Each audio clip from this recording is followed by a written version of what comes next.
আসেন আমরা দেখি শেখ মুজিবের স্থান আমাদের ইতিহাসে কোথায় হবে। আজকে সেই পর্যালোচনা করব। 1971 সালে আমাদের দ্বিতীয় স্বাধীনতার আগে, মানে 1971 দ্বিতীয়, 47 আমাদের প্রথম স্বাধীনতা, 71 দ্বিতীয়, আর 24 তৃতীয় স্বাধীনতা। এবং 1971-এর এই দ্বিতীয় স্বাধীনতার আগে এবং পরে শেখ মুজিবের রাজনৈতিক জীবন পর্যালোচনা করলে আমরা একটা ইন্টারেস্টিং বৈপরীত্য দেখতে পাই। পাকিস্তান আমলে তিনি ধীরে ধীরে হয়ে ওঠেন গণতান্ত্রিক আন্দোলনের নেতা। দাবি করা হয় যে তিনি গণতান্ত্রিক আন্দোলন করে বাঙালি জাতিসত্তার মর্মবাণী অনুধাবন করতে সহায়তা করছেন।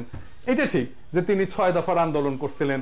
তার প্রথম দফাতেই ছিল একটা গণতান্ত্রিক শাসন পদ্ধতির প্রবর্তন দাবি করা। সেই দফায় বলা হয়েছিল লাহোর প্রস্তাবের ভিত্তিতে সংবিধান রচনা করে পাকিস্তানকে একটি ফেডারেশনে পরিণত করতে হবে, যেখানে সংসদীয় পদ্ধতির সরকার থাকবে এবং প্রাপ্তবয়স্ক নাগরিকদের ভোটে নির্বাচিত আইন পরিষদ সার্বভৌম হবে। সুতরাং দেখা যাচ্ছে শেখ মুজিব প্রথম স্বাধীনতা যুদ্ধের আগে সংসদীয় পদ্ধতির পক্ষে ওকালিত করছিলেন এবং জাতির কাছে নিজেকে উপস্থাপিত করছিলেন গণতান্ত্রিক সংগ্রামের নেতা হিসাবে। 71-এর স্বাধীনতার পরে বাংলাদেশবাসী কি লক্ষ্য করলো? বিপন্ন বিস্ময়ে দেখলো গণতন্ত্রের ধ্বজাধারী মুজিব কি দ্রুততার সাথে সংসদীয় পদ্ধতিকে ছুঁড়ে ফেলা ফ্যাসিবাদী একনায়কতন্ত্র কায়েম করলো। সেই সময়ের বিরোধী রাজনৈতিক দলগুলোর সংখ্যা এবং শক্তি ছিল খুবই সীমিত এবং নগণ্য।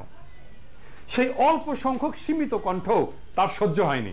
সকল রাজনৈতিক দলের বিলুপ্ত ঘটায় স্বৈর শাসক মুজিব অতি দ্রুতই প্রতিষ্ঠা করলেন কুখ্যাত বাকশাল।